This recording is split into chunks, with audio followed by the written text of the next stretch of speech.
അസ്സലാമു അലൈക്കും വറഹ്മത്തുള്ളാഹി വബറകാതുഹു. ബിസ്മില്ലാ വൽഹംദുലില്ലാ അസ്സലാത്തു വസ്സലാമു അലാ റസൂലില്ലാ. ഏറെ സ്നേഹം നിറഞ്ഞ സത്യവിശ്വാസി സഹോദരങ്ങളെ, സുഹൃത്തുക്കളെ, നബിദിനമാണ് വിഷയം. നമ്മുടെ നാട്ടിൽ നബി സല്ലല്ലാഹു അലൈഹി വസല്ലമയുടെ ജന്മദിനം ആഘോഷിക്കുന്ന ആളുകളോട് ഇങ്ങനെ ഒരു ആഘോഷം നബിയോ സ്വഹാബികളോ അല്ലെങ്കിൽ ആ കാലഘട്ടത്തിൽ ഏതെങ്കിലും ഒക്കെ രൂപത്തിൽ ഇത്തരത്തിലുള്ളൊരു ആഘോഷം നടന്നിട്ടുണ്ടോ എന്ന് ചോദിക്കുമ്പോൾ പൊതുവെ അതിന് തെളിവായി ഇത്തരത്തിൽ നബിയോ സ്വഹാബികളോ അത് ചെയ്തിട്ടില്ല എന്ന് ബോധ്യമുള്ള ആളുകൾ, അല്ലെങ്കിൽ അങ്ങനെ ഒരു തെളിവ് നമുക്ക് കണ്ടെത്താൻ കഴിയില്ല എന്ന് ബോധ്യമുള്ളത് കൊണ്ട് തന്നെ അതിന് ന്യായമായി കൊണ്ടുവരുന്ന ചില കാര്യങ്ങളുണ്ട്. അതിൽപ്പെട്ടതാണ് നബി സല്ലല്ലാഹു അലൈഹി വസല്ലമയുടെ മദ്ഹ് സ്വഹാബികൾ ചൊല്ലിയിട്ടുണ്ട്, അല്ലെങ്കിൽ അത് പാടിയിട്ടുണ്ട്, അത് പറഞ്ഞിട്ടുണ്ട്. അതുപോലെ നബി സല്ലല്ലാഹു അലൈഹി വസല്ലമയുടെ സ്വലാത്ത് ചൊല്ലാൻ പറഞ്ഞ ഹദീസുകൾ, അല്ലെങ്കിൽ അതിൻ്റെ മഹത്വം പറഞ്ഞ ഹദീസുകൾ. അതേപോലെ നബി സല്ലല്ലാഹു അലൈഹി വസല്ലം അഖീഖ അറുത്തിട്ടുണ്ട്. മദീനയിലേക്ക് നബി സല്ലല്ലാഹു അലൈഹി വസല്ലം വന്നപ്പോൾ സ്വഹാബികൾ സന്തോഷത്തോടു കൂടി അൻസാരികൾ നബിതങ്ങളെ സ്വീകരിച്ചിട്ടുണ്ട്. ഇതൊക്കെ ഈ നബിദിനം സുന്നത്താണ്, അല്ലെങ്കിൽ ഇത് ഇസ്ലാമിൻ്റെ ഭാഗമാണ് എന്ന് പറയാൻ കൊണ്ടുവരുന്ന ചില ന്യായങ്ങളാണ്.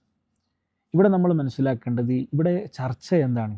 ഈ പറഞ്ഞ വിഷയങ്ങൾ, നബി സല്ലല്ലാഹു അലൈഹി വസല്ലമയുടെ മേൽ സ്വലാത്ത് ചൊല്ലണോ വേണ്ടേ എന്ന വിഷയത്തിൽ ഇവിടെ ചർച്ച ഉണ്ടോ? അത് ചൊല്ലിയില്ലെങ്കിൽ ഒരാളുടെ നിസ്കാരത്തെ തന്നെ ബാധിക്കുന്ന വിഷയമാണ്. എല്ലാ ദിവസവും ചൊല്ലേണ്ടതാണ്, വെള്ളിയാഴ്ച പ്രത്യേകം ചൊല്ലേണ്ടതാണ്.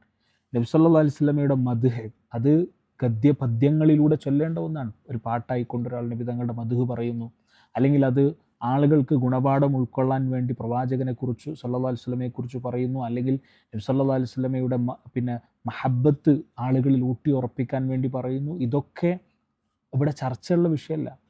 ആരും ഇവിടെ ഇതിനെ എതിർക്കുന്നില്ല, അത് വേണ്ട എന്ന് പറയുന്നില്ല.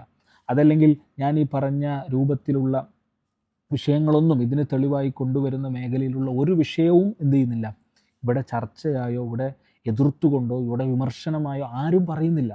അങ്ങനെ പറയുന്നുണ്ട് എന്ന് ചില ആളുകൾ വരുത്തി തീർക്കുന്നുണ്ട്. പക്ഷേ ആരാണ് സലഫികൾ എന്ന് കൃത്യമായി മനസ്സിലാക്കിയ ഒരാൾക്കറിയാം സലഫികൾ അങ്ങനെ പറയുന്നില്ല എന്നുള്ളത്. ഇത് വളരെ ക്ലിയറാണ്.